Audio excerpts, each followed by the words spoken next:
புதுக்கோட்டை டவுன்ஹாலில் நடைபெறுகின்ற கம்பன் கழக பெருவிழாவில் கம்பன் கழக தலைவர் ராமச்சந்திரன் மற்றும் செயலாளர் சம்பத்குமார் மற்றும் நிர்வாகிகளால் நடத்தக்கூடிய விழாவில் சிறப்பு விருந்தினராக புதுக்கோட்டை மாநகராட்சி மேயர் திலகவதி செந்தில் கலந்து கொண்டார்.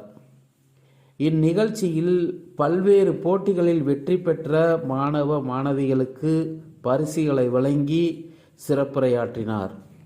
எதிர்த்து போராடி நட்புகளை பேணி மனித நேயத்துடன் நடந்து நல்லதொரு மனிதனாக எப்படி வாழ வேண்டும் என ராமன் வாழ்ந்து காட்டிய வழி ராம அயனம். ராமனை அடையும் வழி ராமாயணம் என்று சொல்லலாம். கம்பராமாயணத்தை படிக்க தொடங்கினால் அதில் முதல் பாடலாக இருக்கும் கடவுள் வாழ்க்கையிலேயே நாம் மயங்கி போய்விடுவோம். அத்தனை அழகான தொடக்கம் அந்த காவியத்திற்கு. எழுதுவது ராமனின் கதை. அப்படி இருக்கும் பொழுது அவன் புகழை பாடி தொடங்குவதான இயல்பு. ஆனால் கம்பன் தனது காவியத்தை எப்படி தொடங்கி இருக்கிறான்?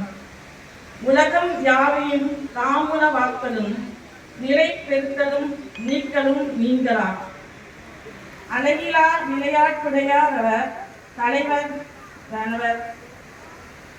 ரன்னவர்க்கே.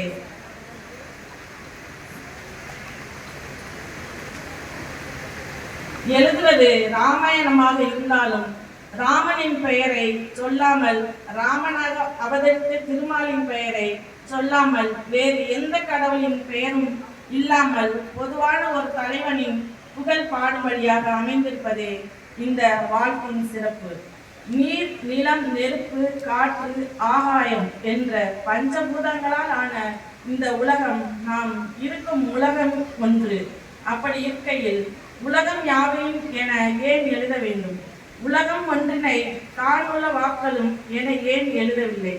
ஏனென்றால் இந்த உலகம் மட்டும், உலகம் வேறு உலகங்கள் இல்லை என கம்பன் நம்பவில்லை. அவதாரங்களை பற்றி பேசும் பொழுது வாமன அவதாரத்தில் மூவுலகையும் 2 அடிகளில் ஆட்கொண்டான் என சொல்கிறோம். கிருஷ்ணாவதாரத்தில் மண்ணை தின்று தாயிடம் தன் வாயை திறந்து 7 உலகங்களை காண்பித்ததை வையம் 7 கண்டால் இல்லை வாயிலே என பெரியாழ்வார் சொல்கிறார். கடைசியாக கடவுள் வாழ்த்து என்றாலும் அதில் வாழ்த்துகிறேன் என்று சொல்லவில்லை, வணங்குகிறேன் என்று சொல்லவில்லை, சரண் அடைகிறேன் என்று சொல்கிறான். ஏனென்றால் ராமாயணத்தில் தொடர்ந்து சொல்லப்படும் ஒரு தத்துவம் என்னவென்றால் அது சரணாகதி தத்துவம்தான். இலக்குவனும் அனுமனும் தங்களை ராமனுக்கு அர்ப்பணித்தது போல் வேறு எவரும் செய்தது கிடையாது.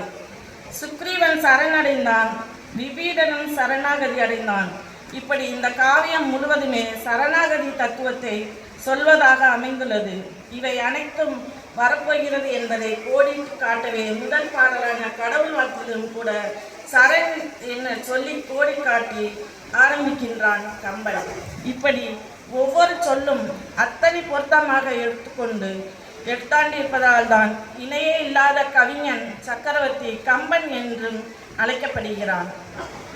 இங்கே பள்ளி குழந்தைகளாம் ரொம்ப அருமையாக கம்பரை பற்றி பாடினாங்க, பேசினாங்க. பார்ப்பதற்கு ரொம்ப அருமையாக இருந்துச்சு. கம்பர் இன்னும் வாழ்ந்து கொண்டிருக்கார். இன்னும் 200 ஆண்டு 300 ஆண்டுகள் ஆனாலும் வாழ்ந்து கொண்டேதான் இருப்பார் என்பதில் ஐயமில்லை என்று கூறி விடைபெறுகிறேன். நன்றி, வணக்கம்.